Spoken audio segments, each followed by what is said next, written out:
Hi guys, ayan po, magluluto po tayo ngayon ng adobong pusit at ayan po ang ating mga ricado.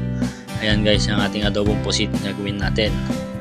Resiping adobong pusit guys, meron tayong bawang, sibuyas, bell pepper at sili guys at luya. Ayan po, nagisa na nga po ako na niya ng bawang guys. Susunod natin yung ating sibuyas at luya. Ayan na guys, at tayo natin siya na medyo maging brown na guys. At susunod na nga po natin dyan yung ating pusit guys. Ganito po ang gagawin natin na recipe guys sa ating pusit. Ganito po tayo dumiskarte na pagluluto guys para medyo malambot lang po ang ating pusit. Yung iba kasing pusit guys ay nagiging tumitigas po dahil may kanya-kanya tayong diskarte guys sa pagluluto. Ito po yung akin guys. At yan na nga po, nilagyan na natin siya na yan na po yung ating pusit guys. At lagyan na natin yung ating bell pepper.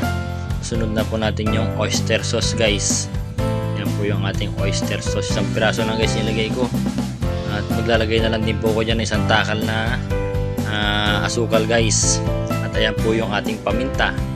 At ayan po yung paminta natin, isang takal na paminta. At yung ating di mawawala dyan guys, yung ating magic sarap po. Para medyo masarap naman guys. Lagyan natin na siya na agad ng suka guys. Para medyo hindi masyado tumigas guys yung ating pusit. Ayan na nga po, oyster sauce na guys. Lagyan natin siya guys ng ating toyo at halo lang po tayo ng halo yan guys. Ayan po, malambot lang po yan guys. Saglit lang po ang pagluluto natin ng pusit kasi pagka na overcook siya guys, matigas na po.